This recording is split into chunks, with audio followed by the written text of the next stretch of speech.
Walks like an animal, talks like an animal, must be an animal. Come hear the animals, talking animals, talking animals.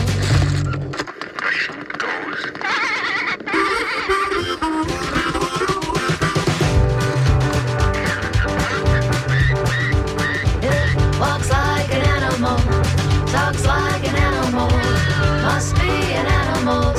Come hear the animals, talking animals, talking animals. Good morning. This is Talking Animals on WMNF. I'm Duncan Strauss, and before we go any further, I'd like to extend a huge thank you to all who donated in support of Talking Animals before or during our Fund Drive show, part of WMNF's Summer Fund Drive, which just concluded earlier this morning. In these uncertain and trying times, it's gratifying and greatly appreciated to experience such strong support for the show and for the station. Very much including Talking Animals reaching our fundraising goal, and we just really appreciate the support. In fact, earlier this morning, got another donation in support of Talking Animals from Carol Lyons from St. Petersburg, Florida, with a nice $53.70 pledge, and she's getting the WMNF window cling. So again, you can still donate at WMNF.org, and you can still get nice thank you gifts, and she nice up to that in her comments. Love your show, Duncan. Great to hear about all the different ways folks are helping so many different animals, especially like your interview with Jane Goodall. Admire her so much. So thank you, Carol, for the donation and the kind words. And again, anyone out there who either didn't get a chance to donate during the last week or so of the fund drive or would like to donate again, God knows if you're following the news, we need the extra help more than ever right now. So go to WMNF.org and donate in support of the station. That'd be great, whether it's support of Talking Animals specifically or another show that you maybe missed a chance to donate on behalf of. Either way, it'd be great to get additional support if we could here. Meanwhile, moving forward, my guest today is Glenn Hatchell, returning for the 13th, count them 13, installment of Ask the Trainer. It's the longest relationship I've been in. I should turn on your mic. So that means that as of this morning, we're approaching 13 sessions of inviting listeners to call in with questions for Glenn about their dogs or cats' behavior. Questions about other animals, of course, are always welcome, too. If you've heard previous editions of Ask the Trainer, which we aim to present every couple, 3 months or so, you'll recall that Glenn served as the behavior and enrichment manager at the Humane Society of Tampa Bay. He's now retired from that position and is an accomplished dog trainer and behaviorist. He's also a former WMNF programmer that many remember, of course. During Ask the Trainer shows, Glenn fields several calls and emails seeking to answer listener questions about their animal's behavior and or provide guidance on training on how to otherwise address particular issue. So this morning we again invite listeners to call in 813-239-9663 with questions for Glenn, or the questions can be submitted by email at dj@wmnf.org or via text 813-433-0885. And we've learned, for what it's worth, over the years that phone calls tend to be a little more effective just because they enable Glenn to ask the caller follow-up questions, more sort of precisely assessing the issue that they're calling about and better calibrating his recommended solution or suggestion. Still, for listeners not able to call or who just prefer to write in, maybe you're at work and you can't really get on the phone right now, whatever it might be, we also absolutely incorporate questions submitted by email again at dj@wmnf.org or text 813-433-0885. So you can feel free to call or email us getting started now while Glenn and I talk for a few minutes. And so Glenn, we had a little chance to chat before the show, and as we often do, but we had a little more time than usual. So we have kind of an interesting thing that I want to explore with you about dogs that seem inconsistent about what they should be doing, responding to a command or a behavior like that's expected of them, and there may be one or more factors that are affecting their ability to respond the way that's expected. So that's a great way to start the show. Good morning. Good morning, Glenn. Thanks for coming back. So have to think about the pledge that you said there. So the show is so impactful to the animal world that the Lions are making contributions. That's right. That's right. I picked up on followed that. So. Yeah, so they're not only talking, they're pledging. That's right. That's So, right. Yeah. I mean, that's impressive. That's impressive. So it's good to be back for the 13th time. It is hard to believe that we have been doing this for over 3 years now, but I'm loving doing it. And even my dogs, when I go out and I want them to sit at some point, for example, or if we see another dog coming, they're reacting differently today than they did yesterday. It could be better, it could be worse, but there's so many factors that are going on for them just like they are for us. Even though things that are influencing us and may be affecting us right now, like what you may hear on the news or how much money you're spending on certain things, that's our world. That's the kind of things that are bringing stress on us. But the dogs aren't aware of any of that kind of stuff. They can see some things, probably how we're affecting us, but there are a multitude of things that we don't really think about that are influencing the dogs the same way that the world influences us. Just thinking about thunderstorms. I've noticed, I noticed with one of my dogs this morning when I brought her out for a walk. At the very beginning, there was that same hesitation in her body and the way her ears were that it was yesterday evening, right between the rain showers when I took her out to go to the bathroom. And so that is got to be last time we came out, this is how it was. Yeah. What's it going to be this time? Exactly. And anticipating, I'm going to get ready just in case the wind starts blowing or, rain starts falling. I like to think of that as if you almost miss somebody running a red light at an intersection. You are always going to think of that specific instant every time you go through that intersection. So there's so many things that a dog is experiencing during the day that we're not thinking about. It's a noise. It's a vibration. It's a change in routine. It could be the fact that you did something different this morning than you did before. And maybe we think our dogs are great with change. They may not be as good because they can't tell us. So sometimes this kind of stress these are examples of what are going to influence your dog to do the things that you think they would be able to do, such as sit. And I use that as an example because we take advantage of sit when we're out on a walk, or if you're at the vet office, for example, you are filling out a form and basically you just want your dog to sit by you for the moment or stand by you and not do anything. Mm-hmm. Well, it seems like it's easy to do, but all of us who are dog owners know that that's not always easy to do because, look, right there at that eye level, there's a really cute Pomeranian or, something like that. Sure. So there's so many things that are happening in that moment that didn't necessarily prepare them or get them ready for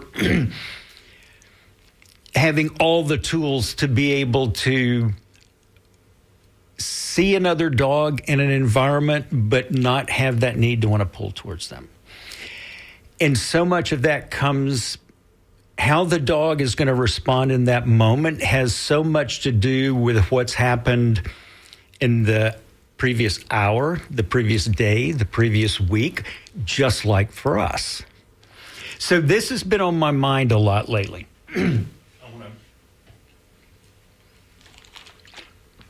And part of the reason is because I'm dealing with several dogs, dealing with dogs that this is the challenge. They can sit in certain moments, but when you get them outside on the walk, they go crazy. They want to go bouncing.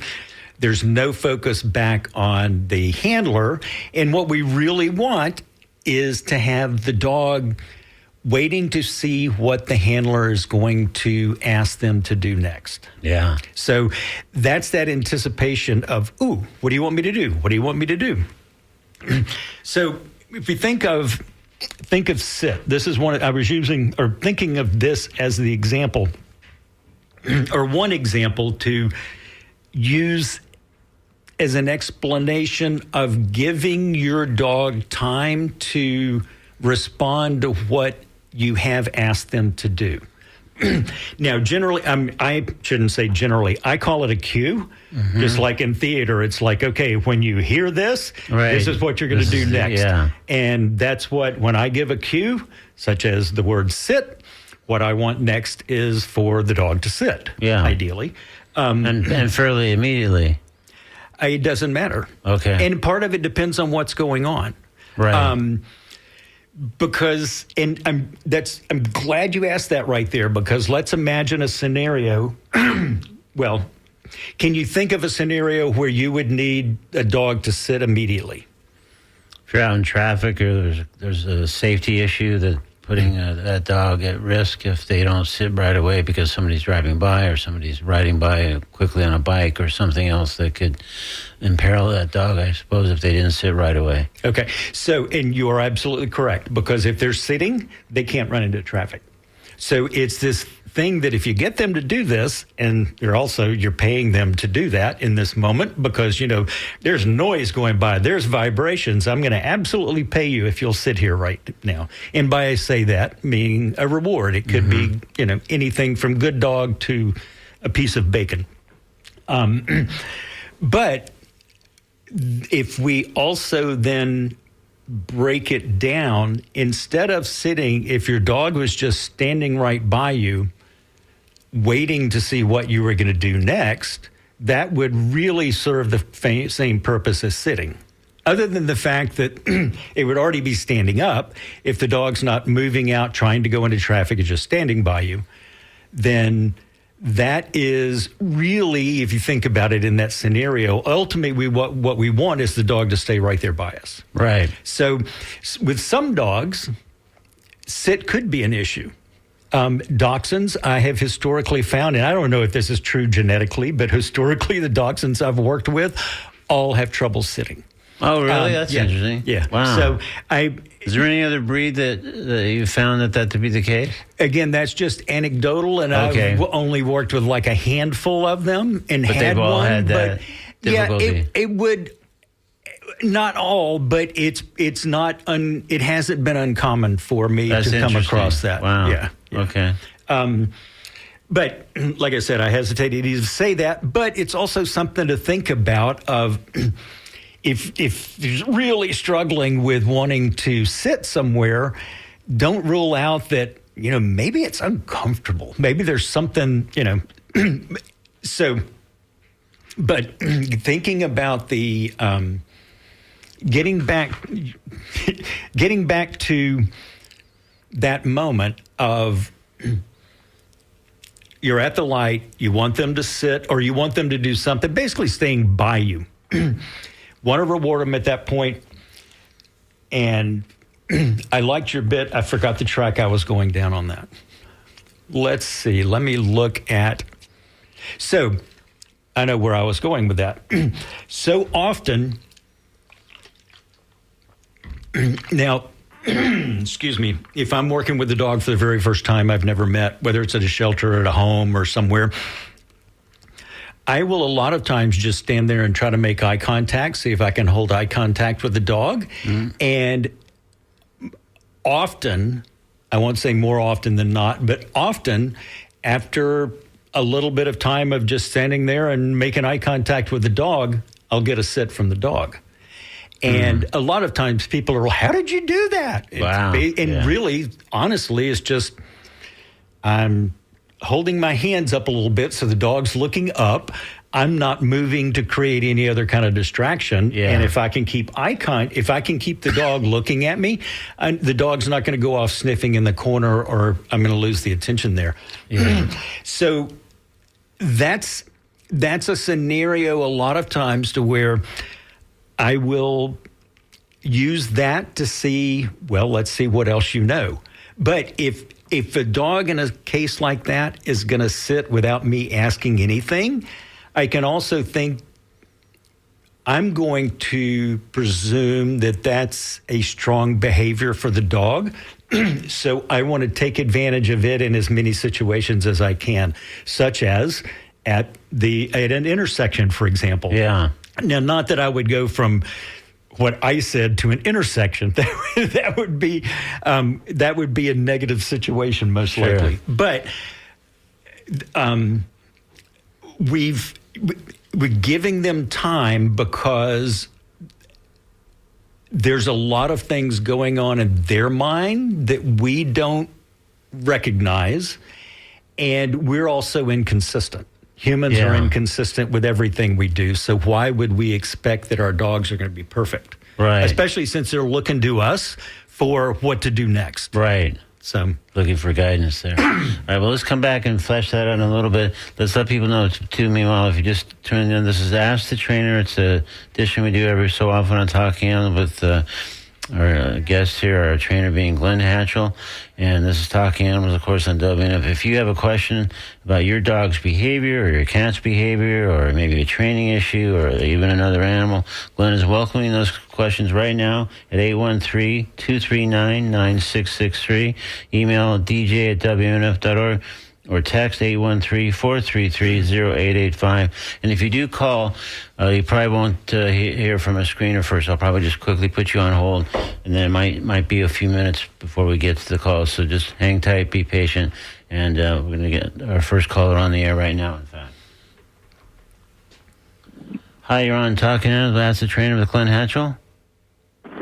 Are you talking to me? Yes, it's you. Go ahead, please. Okay.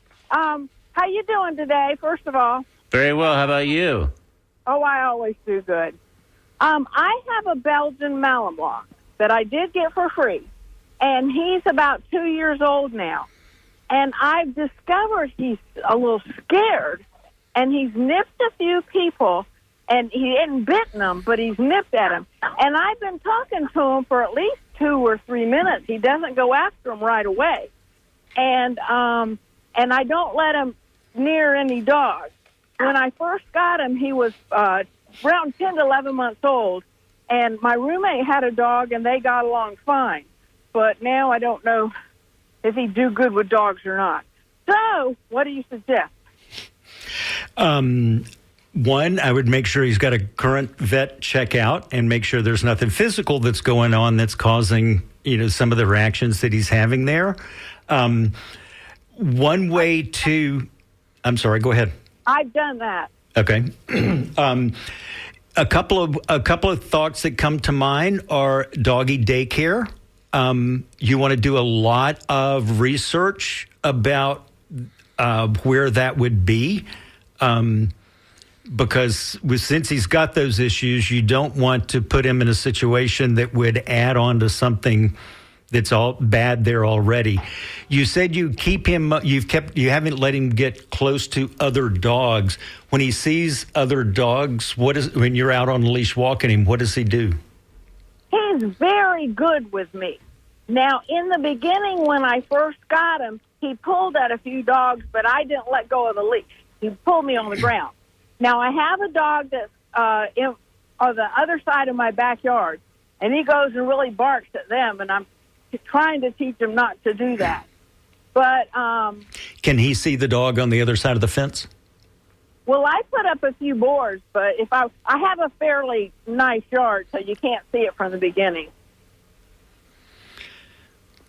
And now, too, since I've been working with him so much, he doesn't do it all the time as long as he's not back there. If he's like halfway through and I say leave it or no, he won't go.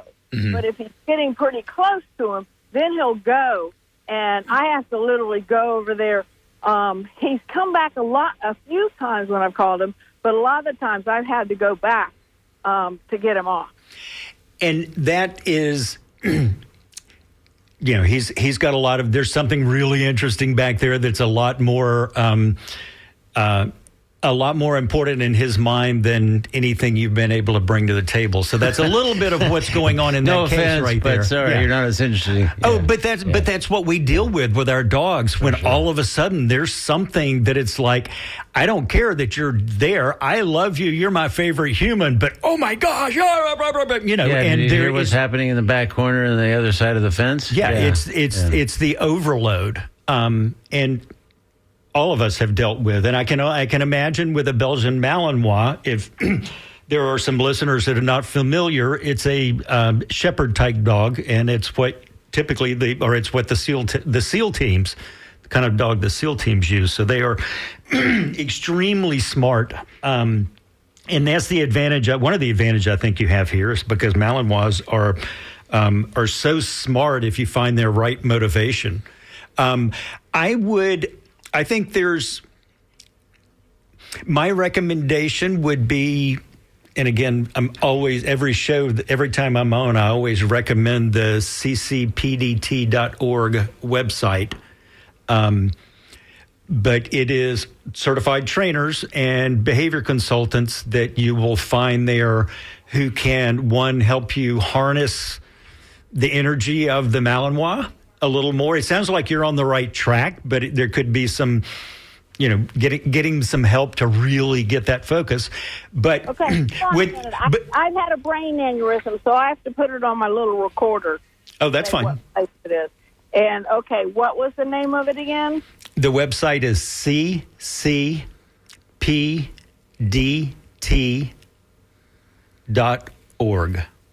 Now, let me see if it came off good. The website is Yeah, I can hear it fine. Okay. Now, I can't read a lot because it took away that too. But I can go through things and see which ones are applicable to me. Mm-hmm. Well, some of the ones that you'll find will be able to do some some controlled dog introductions, which is what you'll want with him. Well, first I would want him not too bad with people. And that would be the place to start. Okay. All right. Well, thank you so much for your call. Hopefully that gets you further along with your dog. And I think Glenn has made some good suggestions on that website. I think you'll find very helpful for sure. Okay. Thanks. Thanks Appreciate for it. calling. Okay, we're going to take our next call here. Again, this is Ask the Trainer with Glenn Hatchell. People are calling 813-239-9663. They can also email their question or issue for Glenn to explore by emailing dj@wmnf.org, or you can text 813-433-0885. If you do call in, again, we'll probably put the call right into hold, so you won't speak with a screener, but then it might be a few minutes before your turn comes up, so just hang tight and bear with us, and we'll get to you. So we're going to get to our next call right now, in fact. Hi, you're on Talking Animals. It's Ask the Trainer with Glenn Hatchell. Hello. Hello, it's you. Go ahead, please. Hi, thank you. I just adopted a 15-month-old wolfhound who is shy with strangers, but otherwise goofy and normal. But he completely pancakes when you put a leash on him. I've never seen this behavior before, and I've had many dogs. If I walk away, he'll follow me with the leash dragging behind. But I need some advice on how to get him past this leash issue. That's really interesting. So he will. So it's when you take a hold of the leash and start to walk is when he pancakes. Correct. And I have to, he sees me grab the leash, and he doesn't run away, but he avoids me. Okay. But yeah, he lies, and I pick the leash back up, and he lies down. And if you drop the leash, then he'll follow you around. Correct. Have you tried? I don't know if you have a secured area. Have you tried this outside? Oh yeah, it's all outside. Okay, so I have acreage, and he follows me and the other dogs everywhere. So it's not a problem to take him for a walk. I just can't take him anywhere else because I can't put him on a leash. And so have you tried walking him on the leash inside the house? Not really walking him inside, but just putting the leash on and, keeping the leash on him when he's just like laying around the house. I have tried that to try to get him accustomed to it. But he still pancakes in that case.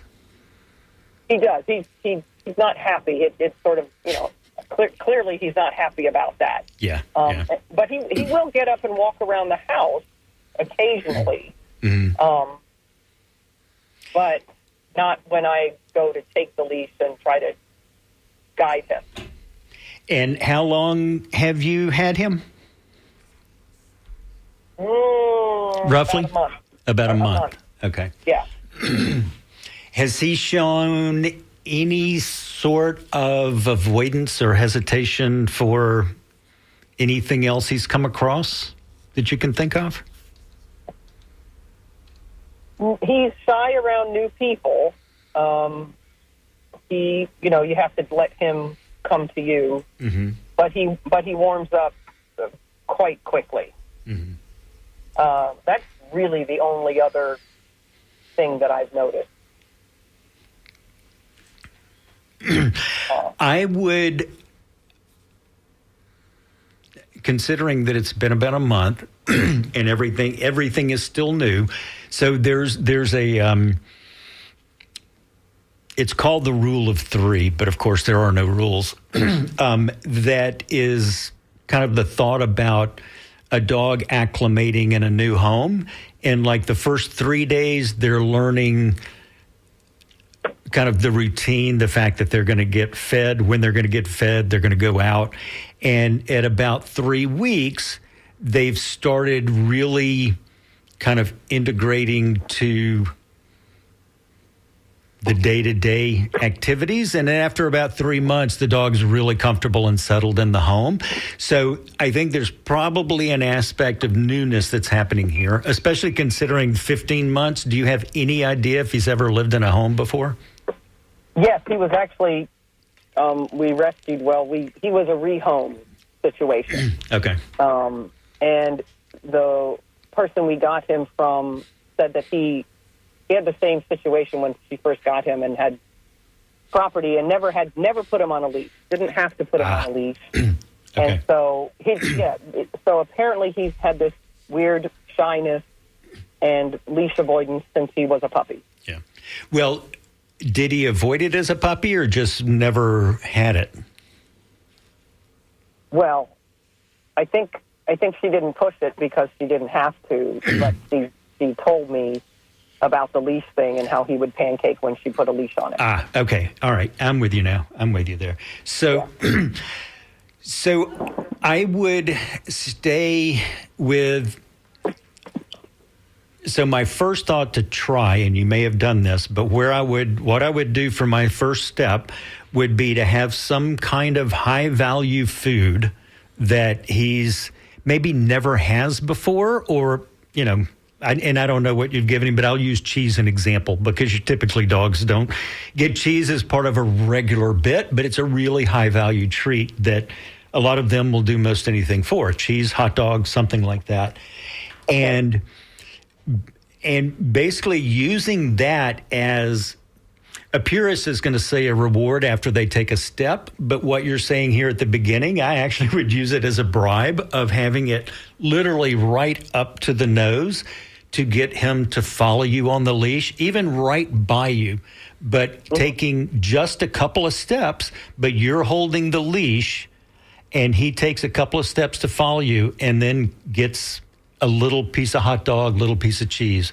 And when I say that, I'm not talking about a whole stick of string cheese. This is taking a hot dog and quarter them and then slicing them very small and such, because dogs don't care about quantity as much as quality. Okay. But again, the idea around two things. One, he's getting something good for taking that steps, but it's also a positive experience versus being a negative experience.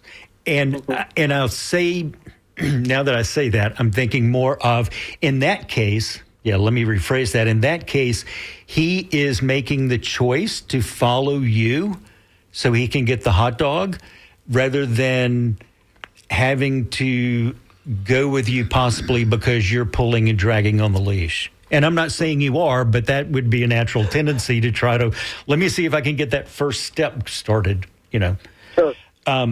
So this is one to where I would see where you can get success and then try to replicate that success in other areas with hopefully the idea being that you can get him to walk outside. The next big thing may be that you can get him to walk to the house next door and he won't go any further than that. So that I can absolutely see that being, the next big wall that he would have to cross. That doesn't make sense, but the next big thing that he would come up to, and with a dog that shows we don't really know what this is an example of you don't really know what it is he's avoiding. And that's part of the challenge of going after that, because did he have some experience in the road with a loud vehicle and he doesn't want to go that way? Or was there a negative experience of being on a leash early on? Who knows? Right. Or it could be that the fact of he was unsure about it. Well, who knows? We don't really know exactly when all that started, but it could be that he's never had it on him and he just doesn't know what to do or what he should do. So now, and that's just going with normal protocols. Now, there are some other things as far as you can look into CBD, essential oils, all kind of calming things that could help him a little bit in a case like this. But since this seems to be the only issue, I would just keep going with a lot of praise and reinforcement for getting him to take the next step. Okay. I will. I'll try the hot dog because I've tried the cookies and that didn't work. But yeah, a hot dog is the next step up. Excellent. All right. Well, good luck. Thanks for your call. Thanh you. Bye-bye. Bye-bye. Again, this is Ask the Trainer on Talking Animals on WNF, the trainer being Glenn Hatchell. We're taking calls at 813-239-9663 for questions about your dog or cat's behavior or training or any kind of related issue. And we occasionally get questions about other animals as well, which we welcome. You can also submit your question by email, which we're going to get to one or two emails that have come in. We're going to get to some of those in a moment. You can do dj@wmnf.org, or you're also welcome to text 813-433-0885. Let me first tell you about a huge so-called mega dog adoption event coming up Friday, Saturday, Sunday of this week, June 6th, 7th, and 8th at the Florida Strawberry Festival Fairgrounds. That's on Oak Avenue in Plant City from 10 a.m. to 5 p.m. each of those 3 days. There'll be upwards of 300 dogs from various shelters available for adoption with fees waived. And among the participating shelters, I believe, are Hillsborough, Pinellas, Polk, Pasco, Hernando, Sumter, Manatee, Orange, and Marion counties. All will be participating, and I think the dogs that are participating will be vaccinated, spayed, neutered, and microchipped. So that's, again, next this coming Friday, Saturday, Sunday, June 6th, 7th, and 8th at the Strawberry Festival Fairgrounds in Plant City. So if you're thinking about looking for a dog to add to the family, this might be your place. So let's get to at least one of the emails. We've got some more callers, it looks like, right now. And we'll get to those as well. So this emailer says, I rescued an American English Coonhound / pit mix when he was 1 year old. He has a lot of behavior issues over 2 years. I've had him. I've worked with 2 different trainer behavior modification specialists, and he's come a long, long way. The issue I can't seem to stop is that anytime a person comes to my house, he ends up jumping on them, parentheses, from behind, and sometimes even nipping at their clothes and trying to hump them unless they pay attention to him. I always put him outside where he can see when the person initially comes in the door and arm them with a few treats before letting the dog in. Any thoughts or tricks? Thanks so much. My first thought would be, well, a couple of things, and thinking about what you and I were talking about at the beginning of the show. If he's sitting, he's not jumping on them from behind.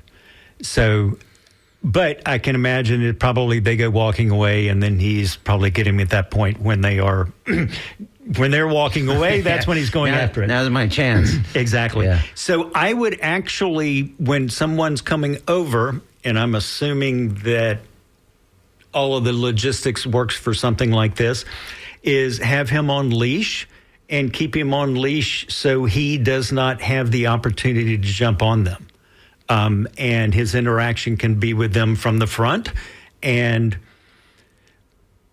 what one would hope is that with time, that would improve. But there's management involved to make something like that happen, because the current management is putting the dog outside, and that, depending on the dog, that could ramp up his interest in wanting to find, in wanting to see the people, because they discovered FOMO in dogs first. Yeah. So, All right. So anything else you want the to add? fear of missing out. If you're not aware of FOMO, it's thinking about the acronyms floating around these days. The fear of missing out, and so many dogs are like that. They will, not knowing what's happening on the inside, they've got to get in there to find out. But jumping on people.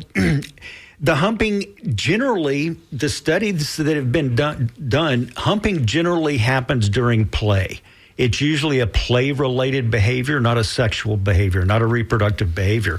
And with a dog jumping on them, there's probably some attention, some interest along that line. But the first thing that we want to do is not let him repeat the problem behavior, because then he just gets better at it. And that's the idea about having him on leash or being able to confine him, but let him be inside to where the people can interact with him. And hopefully that will deflate the energy a little bit. There we go. Cool. Okay. That's great. Thanks, Glenn. Let's take one of our next callers here. Hi, you're on Talking Animals with Glenn Hatchell. Let's ask the trainer. Hey, my name's Howard. How you doing? Good, Howard. How are you? Good. Just had a little bit of extra thought on the leash issue with the wolfhound that the caller just chatted with you about. Okay. I would recommend a 25 or 30-foot leash. Just hook it up to the dog, let it wander around with a leash on in the yard or the acreage where she is. Because what you were suggesting isn't changing the conditions to which the dog is responding. Increasing from a cookie to a hot dog doesn't change the conditions that the dog's familiarized with. If you hook a lung line on, you change the conditions in which you approach the dog with something attached to its neck, and it can learn to deal with that on its own without having to bribe it. And then if she can just let it drag it around for a while, pick it up eventually, and eventually walk toward the dog. Don't even reel it in. Just walk the dog with the leash in the hand, that you can shorten that as the dog gets accustomed to it. There you go. That is. I find you cannot bribe these guys into doing something that they don't want. Sometimes you can, but no, that's a great idea about using the leash using a long line and letting them grab the long line, drag the long line. Changing the conditions to which it gets attached to its neck. Exactly. And the other thing that popped in my mind that I didn't mention before is, and this has never made sense, but literally I have seen a change in collars or harnesses make a difference on the dog deciding, okay, now I'll walk. It's like, I don't have any idea why, but now they're walking. So I could tell you why, if you like. Sure. Yeah. Dog's neck is a communication zone between the ears and the shoulder. People use harnesses on, especially on smaller dogs, And you can't communicate through the shoulders with a leash and a harness. There's no zone there. Dogs communicate with each other. You'll see they'll bite, they'll nip, they'll play. But below the ears, between the neck and shoulders, it's a communication zone. When you put a slip lead particularly on there, or not so much a flat collar, maybe a martingale, you can communicate better with the dog, and you can get them to respond very, very quickly.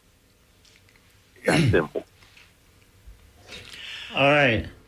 Thank you, Howard. Thanks so much for your call and your input. Appreciate it. Yeah. Thanks. Okay, once again, this is Talking Animals on WMNF, and today we're doing Ask the Trainer, with the trainer being, of course, Glenn Hatchell. We have time for a few more calls and or emails.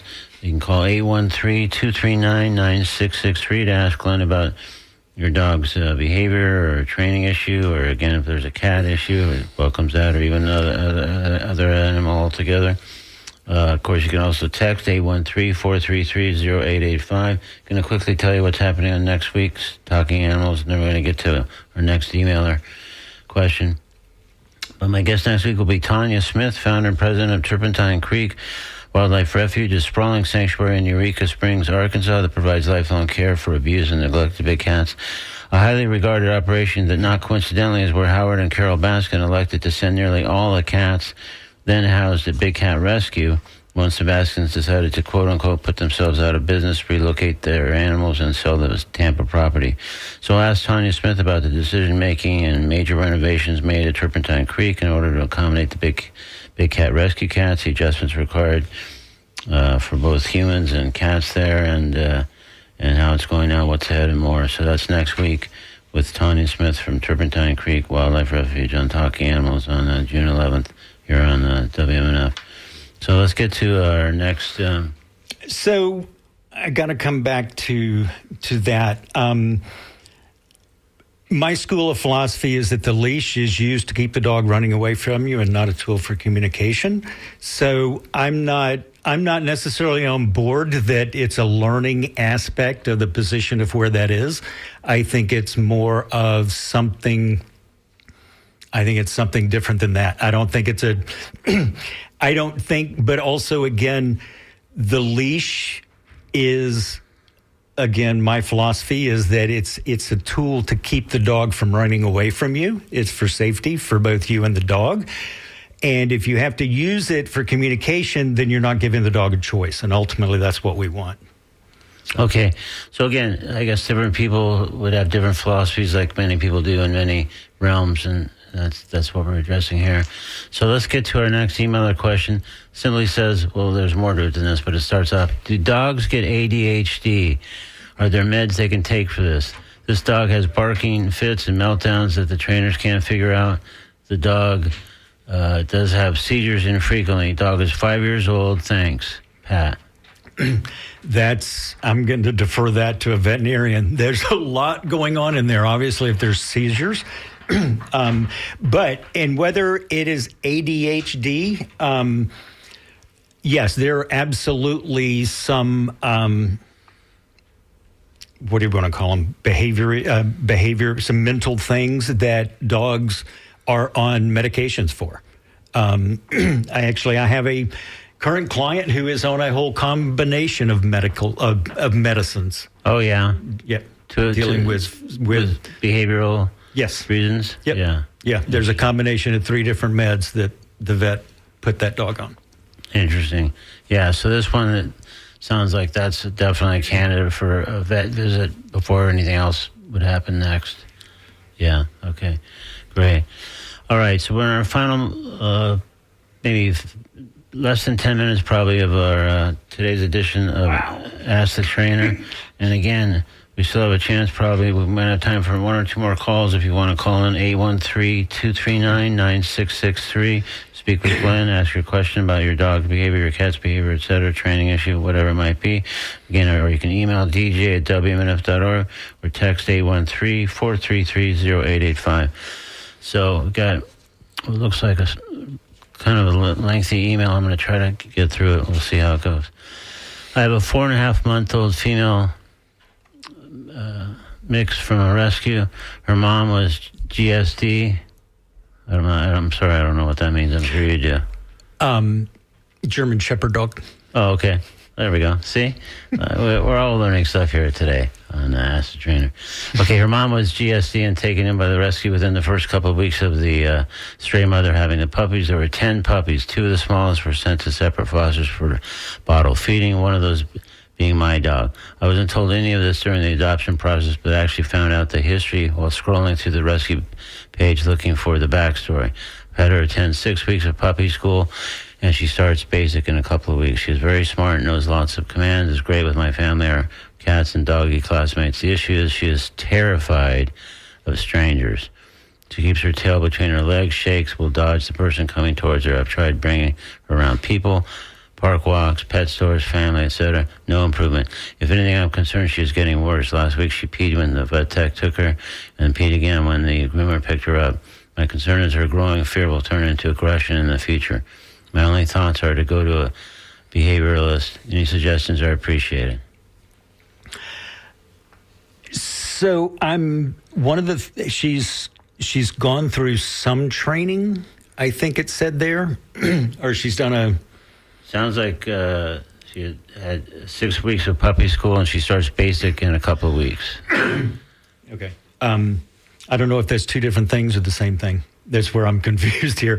That will be the puppy school. Sounds like there was the 6 week of puppy school, and next is more training beyond that. And that's what kind of gives me a little bit of, well, at 4.5 months, fear can go a lot of different ways. Part of it is, or one of the things is that there have not been a lot of experiences happen in 4.5 months, because we're talking 18 weeks, 20 weeks, something like that. And so we don't know what's happened there. You want everything to be positive. So instead of having someone, and this is going to come back to treats again, because I think we're talking about puppies, but treats, but it also could be toys, because puppies are interested in a lot of things. Instead of having the person approach the puppy, you have the person basically stop at some distance away that's not freaking the puppy out, and then have them toss a treat, toss a toy, something that the dog likes, the puppy likes, to where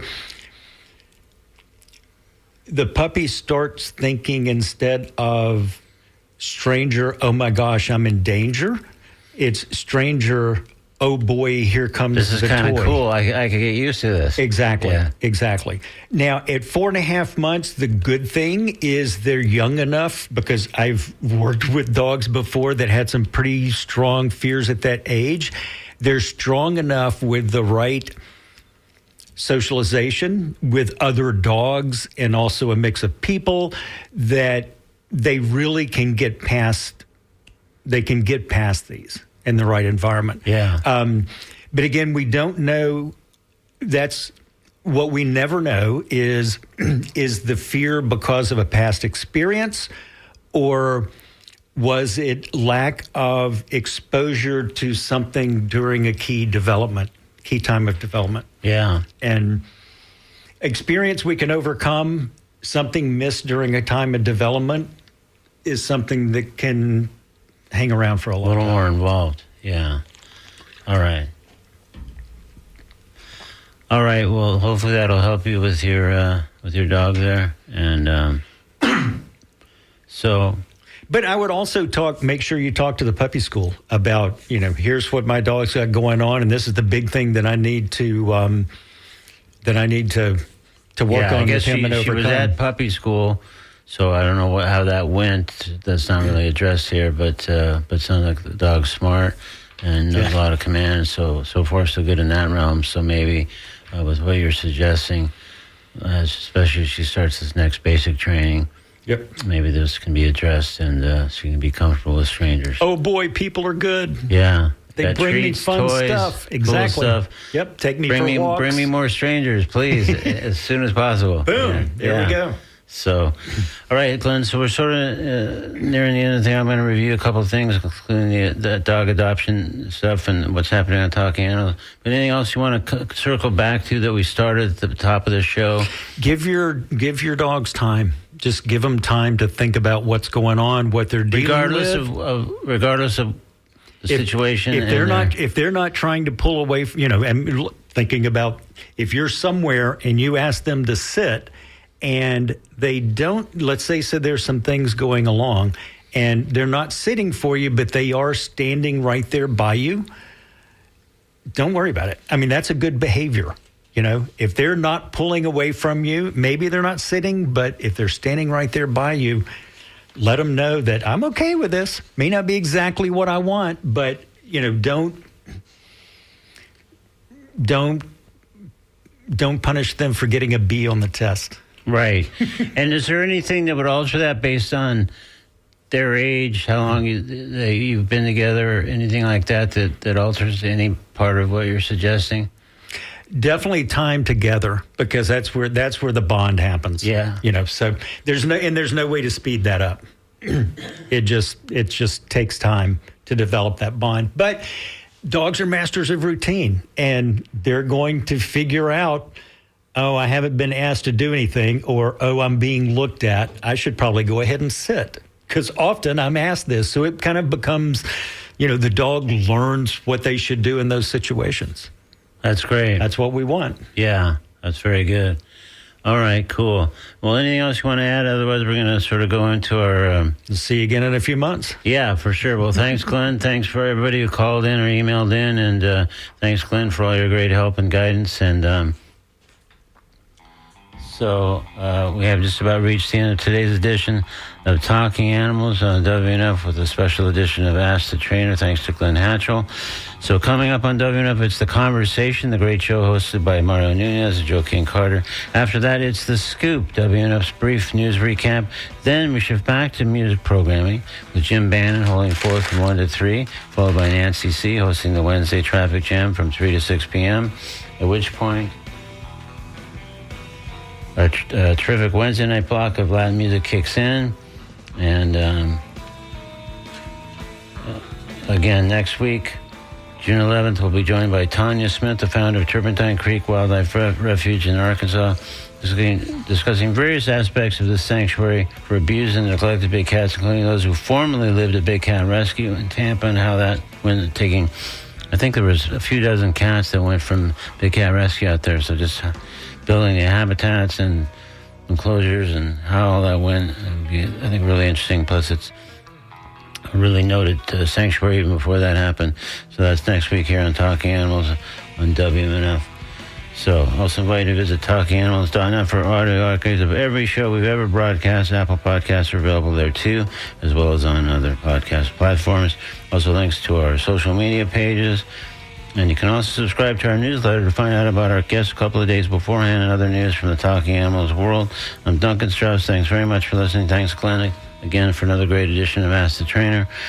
And have a good week. Be kind to animals. Be kind to others. Be kind to yourself. This is Talking Animals on WNF Tampa, Brandon, Clearwater, Largo, Weeki Wachee, and beyond. See you next Wednesday right here at 11 a.m. Talking Animals. And again, never too late to help support the station and its fund drive at the end of this morning, but we're happy to take further donations at WMNF.org. All right, thanks again for everything. We'll see you next week here, Talking Animals on WMNF Tampa.